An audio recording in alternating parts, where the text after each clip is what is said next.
Hey guys, this is Steve Huff at stevehufpphoto.com. I'm back again today with a cool new video, and truth be told, I have no clue what I'm going to say. So as always, I just wing it and say what's on my mind, what I feel, and my opinion. So in front of me I have what you will see here on the right is the Olympus OMD E-M5 Mark II. Now I did a first look video of this already. If you didn't see that, check my channel here, and it should be the video right before this where I go over all of the new features of the OMD E-M5 II.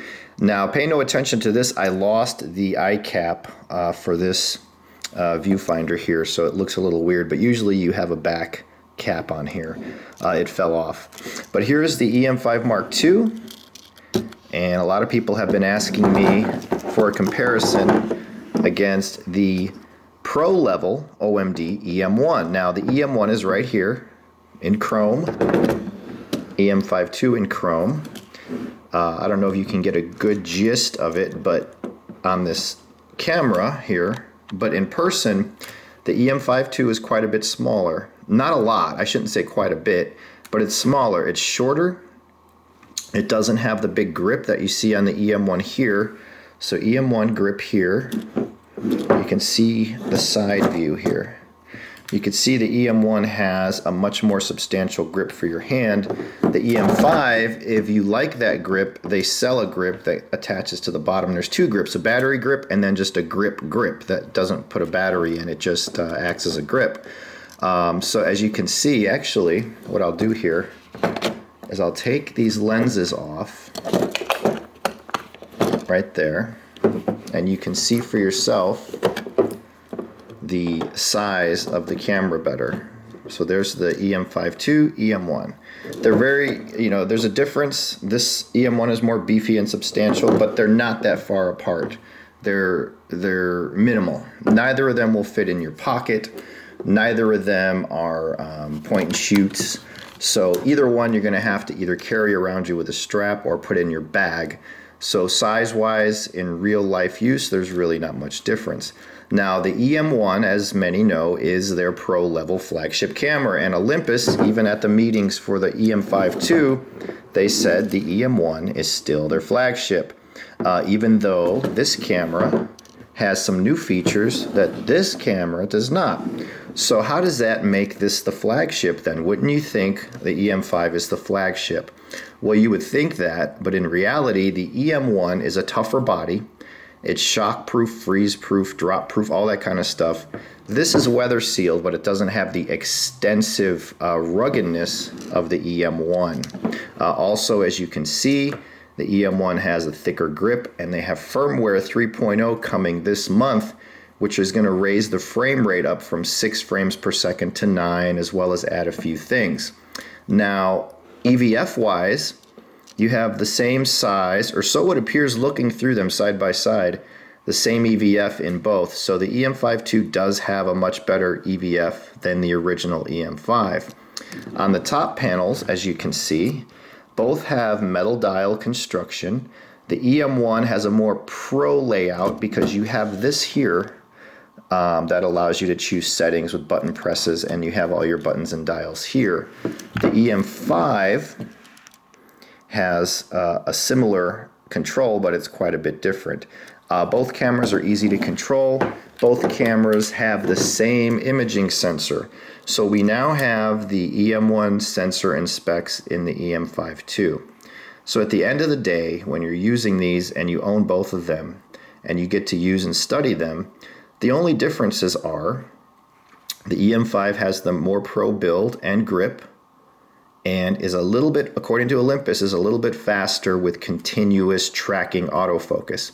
I tested this guy out, the 5 II, with some tracking, and it did extremely well using the Monster 40-150 lens that I have right here, which is truly a monster when you think of micro four thirds. Of course, I am using a wide-angle lens on my camcorder, so the lens looks longer. Let me move it out some, and I just collapsed the hood. This is the 40-150, which is going to give you an 80-300 millimeter equivalent. The cool thing, it's an f2.8 lens, is in the Pro line of Olympus, so it has the weather sealing, the tough build, but this is an amazing lens. If you're in the telephoto, 80 to 300 f2.8 right here equivalent. It's a 40 to 150 in micro four thirds. But I've used this lens quite a bit, and it's up there with some of the best telephotos I've used. Also, I wanted to show you guys a really great lens for micro four thirds. This is the Panasonic Nocticron 42.5 f1.2 lens. Now this is made in collaboration with Leica, and you're hearing my dogs go out, don't mind that. This is a collaboration with Leica, and it's kind of modeled after the $12,000, whatever it is now, Noctilux, which is right here. Can you see the resemblance right there? Let me bring this up here. It has a family resemblance for sure. So this is the Panasonic Nocticron that comes in at around $1,400. This is the Leica Noctilux, which comes in, I think, $12,000. The Leica is a f9.5 full frame 50 millimeter. Micro four thirds, of course, you're in reality getting like an 85 millimeter lens, and this is a f1.2 aperture. When it comes to light gathering, this is an f1.2, this is an f9.5. When it comes to depth of field, because you are using a micro four thirds sensor, which is smaller, you're not getting a true f1.2 depth of field, but you are getting that light gathering. With the Leica lens, you're getting it all. You're getting the depth of field and the light gathering of the f9.5 aperture, but this lens will become a 100 millimeter equivalent on micro four thirds. So in my tests, using the Nocticron is really giving you a little bit better results than using this Leica on an Olympus or Panasonic micro four thirds camera. You know, on a full frame camera like the Sony A7S, that Noctilux has some magic going on. So here's the A7S. Now don't mind it, I have a grip on it, so it is looking a little bigger. But if I put that next to the E-M5Ii, you can see it's quite a bit bigger. But I'm going to take the grip off now and put them side by side and see what they look like. So there you go. Now that the grip is off, there's a little bit more of a size difference here, or a little bit less of a size difference. Here's the full frame Sony A7S. Here is the OMD E-M5 Mark II. Let's put them face to face here. You can see the Sony has a bigger grip, of course. The Sony is, though, it does house a full frame sensor. So if you think about it like that, it's pretty incredible that a full frame sensor is in a body just a little bit bigger than the E-M5 II. So that is the Sony A7S next to the E-M5 II. You can see size-wise it's a little bigger, but not much bigger. But the E-M5 II will be a faster camera, a funner camera to use, has way more lenses available, and it does things that the A7S or A7 II cannot. Modes like live time and live composite are very, very cool features where you can go out and with live composite shoot a 6-hour exposure if you want, and you will never have to worry about overblowing your photo, or overexposing your photo, or underexposing your photo. It comes out perfect every time, and you get to see it in real time, how it's developing, and you stop it whenever you want. Olympus has this, no other cameras have that feature. You also have an upgraded movie mode in the E-M5 II that actually is better than the movie mode in the E-M1. Now, Olympus finally have added 60 frames per second. They have 24 frames per second.